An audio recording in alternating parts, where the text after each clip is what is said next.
at this ministerial conference on ending violence against children.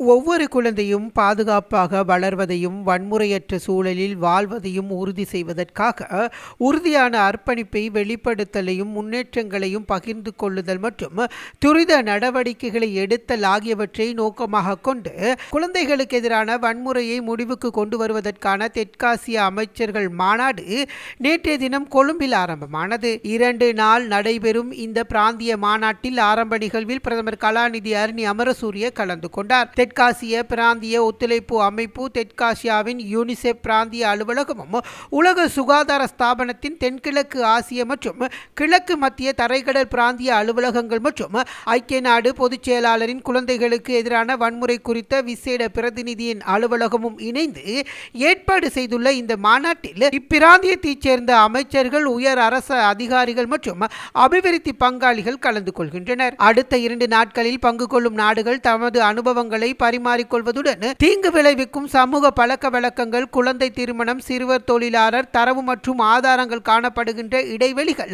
வளப்பற்றாக்குறை மற்றும் தொழில்நுட்பம் சார்ந்த வன்முறைகள், துஷ்பிரயோகம் மற்றும் சுரண்டல் போன்று வளர்ந்து வரும் அச்சுறுத்தல்கள் உள்ளிட்ட தொடர்ச்சியான சவால்களுக்கான தீர்வுகளை ஆராய உள்ளனர். இந்த நிகழ்வில் உரையாற்றிய பிரதமர் கலாநிதி அருணி அமரசூரிய குழந்தைகளுக்கு எதிரான வன்முறையை முடிவுக்கு கொண்டு வருவதற்கான முறை சார்ந்த அணுகுமுறைகளை முன்னெடுப்பதற்கு இலங்கை அர்ப்பணிப்புடன் இருப்பதாக தெரிவித்ததோடு, குழந்தை பாதுகாப்பு என்பது ஒரு துறை சார்ந்த விடயம் மட்டுமல்ல, அது நாட்டின் பரந்த அபிவிருத்தி, நிர்வாகம் மற்றும் சமூக நீதிக்கான நிகழ்ச்சி நிரலில் உள்ளடக்கிய ஒரு தேசிய முன்னுரிமையாகும் என்பதை வலியுறுத்தினார். கல்வி முறையானது குழந்தைகளுக்கு மிக பலமானதொரு சூழலாக தொடர்ந்தும் இருந்து வருகின்றது என்றும், அது கற்றலுக்கானதொரு இடமாக மாத்திரமின்றி குழந்தை பாதுகாப்பிற்கான முக்கியமான தளமாகவும் செயல்படுகின்றது என்றும் பிரதமர் குறிப்பிட்டுள்ளார். பாடசாலைகள் கல்வி கற்கும் இடங்கள் மட்டுமல்ல, அவை பாதிப்புகளை ஆரம்பத்திலேயே கண்டறிதல், உளவியல், சமூக ஆதரவு மற்றும் பாதுகாப்பு ஆகியவை தொடர்பான தலையீடுகளுக்கான முக்கியமான இடங்களாகும். பரிந்துரைக்கும் பொறிமுறைகள்,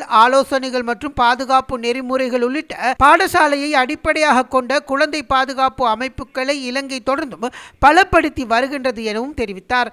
அத்தோடு குழந்தைகளுக்கு எதிரான வன்முறைகளை கையாள்வதில் பிராந்திய ஒத்துழைப்பின் முக்கியத்துவத்தை எடுத்துரைத்த பிரதமர், குழந்தை பாதுகாப்பு தொடர்பான சவால்கள் தேசிய எல்லைக்கு அப்பாற்பட்டவை என்றும், பிராந்திய நாடுகள் ஒன்றிணைந்து செயல்படுவதனால் கற்றல்களை பகிர்ந்து கொள்ளுதல் மற்றும் நிலையான ஒத்துழைப்பு ஆகியவற்றின் ஊடாகவே இவற்றை எதிர்கொள்ள முடியும் என்றும் சுட்டிக்காட்டினார்.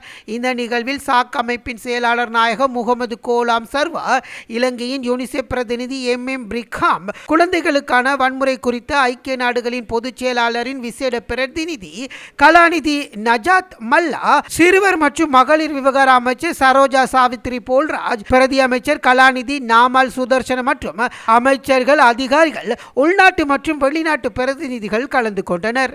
I am very pleased to be here at this very important South Asia Ministerial Conference on Ending Violence Against Children. This platform comes at a critical moment as our region continues to confront both long-standing and emerging forms of violence that affects children's safety, dignity, and life chances.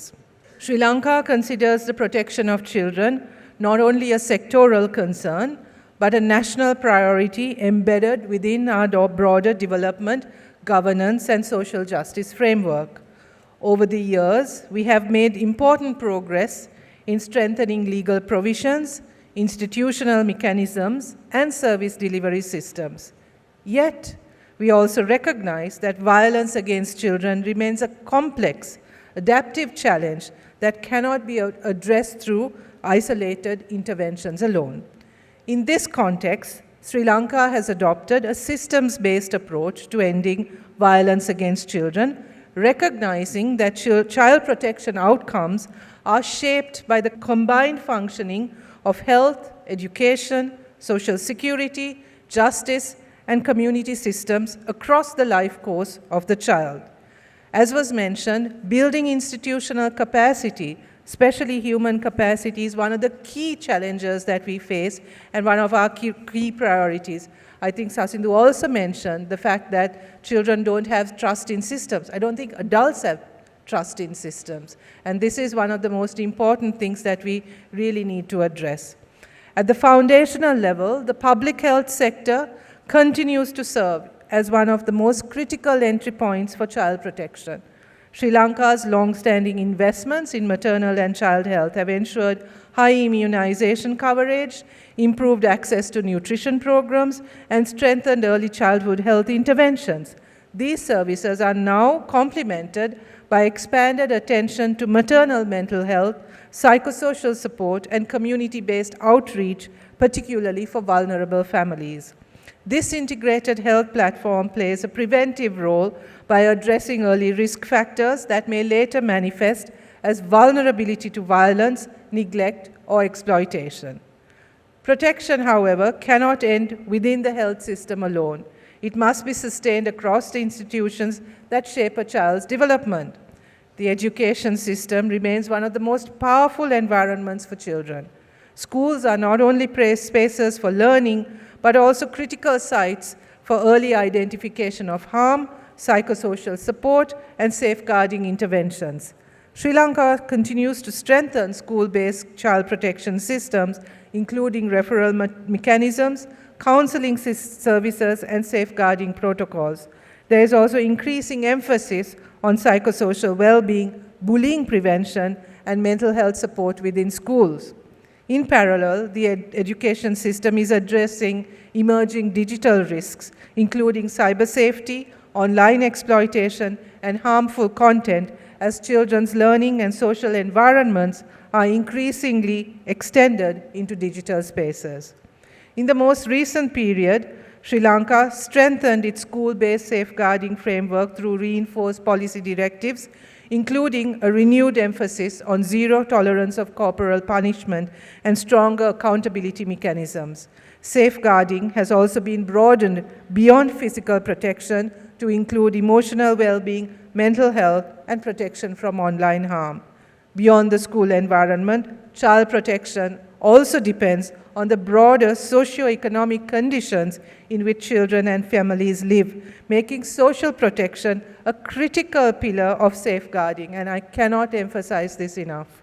Sri Lanka's social security system plays an essential role in reducing structural vulnerabilities within households.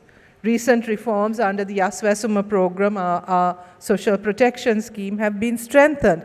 Targeted interventions and improved support to low-income families, the elderly, and persons with disabilities. We have certain universal social protections like health and education, but in addition, our health education policy is not just about ensuring that education is free, but that we also enable education with other interventions that we provide, such as free school textbooks for all children, shoes and stationery for low-income children, sanitary napkins for all girls over 12 years, and many such other initiatives that are aimed at ensuring that children remain in school and do not feel that they need to drop out of school for reasons where they cannot afford to be in school. These initiatives are supported by a gradual transition towards a more integrated, data-driven social protection system, including the development of social registries to improve transparency, reduce duplication, and strengthen efficiency in service delivery. Importantly, this architecture recognizes that economic stress and household security are key drivers of child vulnerability and therefore seeks to strengthen family resilience as a core prevention strategy. This is where our efforts to draw attention and also strengthen things like childcare systems, elderly care systems, disability services, all of these are in our approach essential if we are to ensure that this architecture that protects children are in place. In parallel, reforms continue to focus on improving efficiency, targeting, and coverage while making sure that our welfare systems are aligned with broader fiscal and structural reforms. Justice and law enforcement sectors have strengthened institutional response mechanisms. Specialized units within law enforcement agencies have been reinforced to deal with crimes against children and women, improving investigative capacity and responsiveness.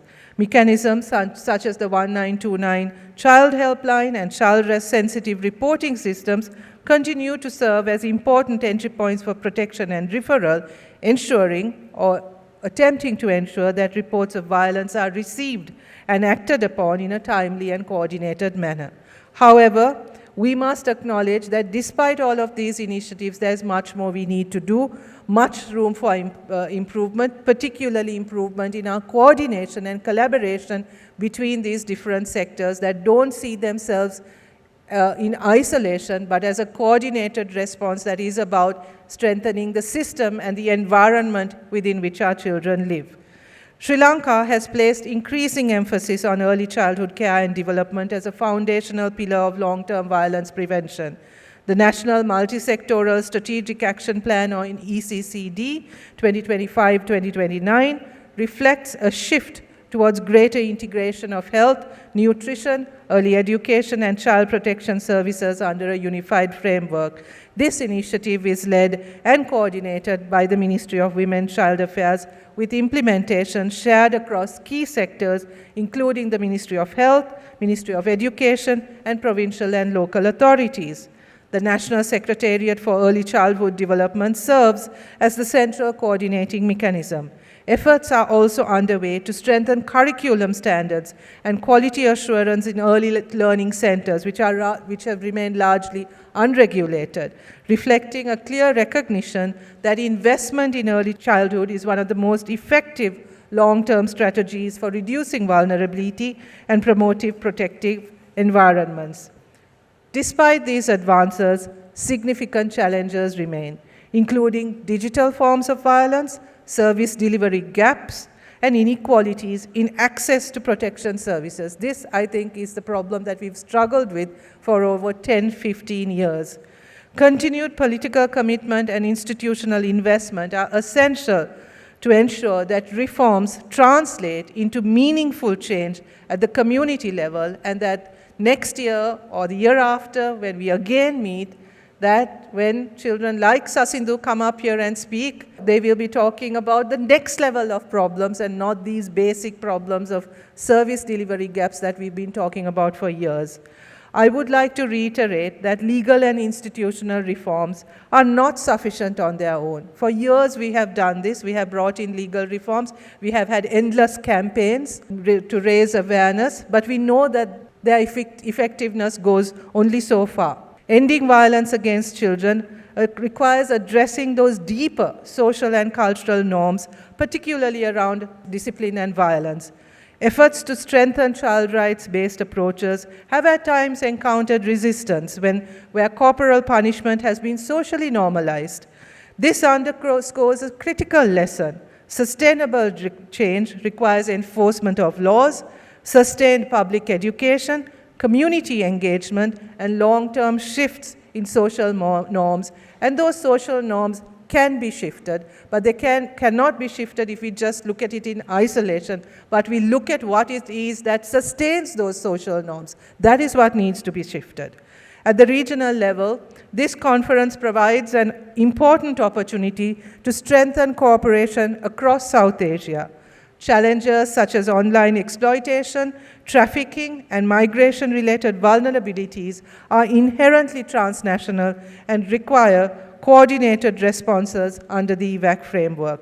Sri Lanka remains committed to deepening regional collaboration. I think the current world is telling us more and more that this is absolutely essential for our long-term security, strengthening data exchange, and enhancing collective capacity to protect children. I also want to say, I'm sure that many of us have been in similar conferences, similar meetings and workshops, and we have pretty much said the same thing for the last 10-15 years. And I really think we need to understand why it has been, or try to now talk about why it is so difficult to shift or move these things along. And this is nothing to do with the problem itself, but our approach, our approaches and our interventions. I think we really need to now start thinking a little more differently, thinking more system-wide approaches. And I cannot reiterate this enough, the impact that poverty has on all of these things. And it's not just economic poverty, but how economic poverty can also lead to poverty in so many other ways as well, including our ability to shift norms, to shift political leadership, all of these issues. So in conclusion, I wish to return to a principle that must guide all our efforts. No violence against children is justifiable. All violence against children is preventable. United Nations World Report on Violence Against Children in 2006.